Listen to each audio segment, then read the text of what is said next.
সার আমদানির ক্ষেত্রে দুর্নীতির অভিযোগ খতিয়ে দেখতে কৃষি এবং শিল্প মন্ত্রণালয়কে নির্দেশ দেওয়া হয়েছে বলে জানিয়েছেন অর্থ উপদেষ্টা ডক্টর সালেউদ্দিন আহমেদ। দুপুরে সচিবালয়ে অর্থনৈতিক বিষয় এবং সরকারি ক্রয় সংক্রান্ত উপদেষ্টা কমিটির বৈঠক শেষে সাংবাদিকদের প্রশ্নের জবাবে তিনি কথা বলেন। এছাড়া যুক্তরাষ্ট্র থেকে আমদানি বাড়িয়ে নতুন আরোপিত শুল্ক আরও কমানোর বিষয়টি বাণিজ্য মন্ত্রণালয় দেখছে বলেও জানান উপদেষ্টা। আর সাবেক মার্কিন রাষ্ট্রদূত পিটার হাসের প্রতিষ্ঠান দেখে নয়, আন্তর্জাতিক দর যাচাই করেই এলএনজি কেনা হচ্ছে বলেও জানান উপদেষ্টা। রিপোর্ট করছেন রকুন উদ্দিন। দরপত্রের নিয়মনীতি উপেক্ষা করে কয়েক লাখ ডলারে সার আমদানি করতে কৃষি মন্ত্রণালয়ের কার্যাদেশ দেবার খবর উঠে এসেছে কয়েকটি গণমাধ্যমে। মঙ্গলবার সচিবালয়ে ক্রয় সংক্রান্ত উপদেষ্টা পরিষদ কমিটির বৈঠক শেষে এ বিষয়ে সাংবাদিকরা জানতে চান অর্থ উপদেষ্টার কাছে। আইদার শিল্প মন্ত্রণালয় থেকে আনে আর অথবা কৃষি মন্ত্রণালয়। হ্যাঁ, এটা খতিয়ে দেখবে। যুক্তরাষ্ট্রের 3 সদস্যের বাণিজ্য প্রতিনিধি দলের সাথে আমদানি বাড়িয়ে দুই দেশের বাণিজ্য ঘাটতি কমিয়ে আনতে আলোচনা হয়েছে বলে জানান উপদেষ্টা।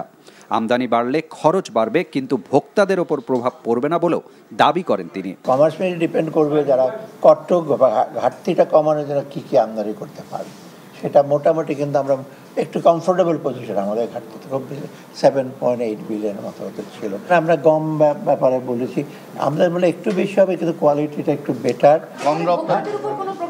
না, ভোক্তাদের উপর আমরা তো এমনি তো সমস্ত কিছু ভোক্তাদের ব্যাপারে আমরা প্রাইস ট্রাইসের ব্যাপারে ইস্যু করছি, আর অনেকটা টিসিবি বা অন্যান্য ইস্যুগুলিতে আমরা এগুলো সব তো দিচ্ছি সাবসিডি।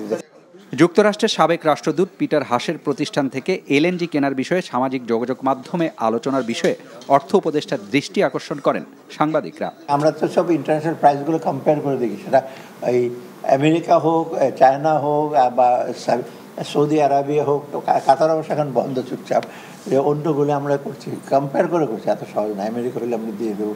পিটার হাসকে আমরা জানি হতে হবে, পিটার হাসকে কোথায় করে, এর আগে এসে ছিল কি জানি, আরে মরিয়ার্টি ছিল না, সে তো গার্মেন্ট, আমরা কি গার্মেন্ট ওখানে দিয়ে দিছি ওর জন্য। কর্মসংস্থান কমা ব্যবসা বাণিজ্যের উপর নির্ভর করে, তবে বর্তমানে ব্যবসা বাণিজ্য আগের চেয়ে ভালো বলে দাবি করেন উপদেষ্টা। আমরা concern. Rokon Uddin, NTV news, Dhaka.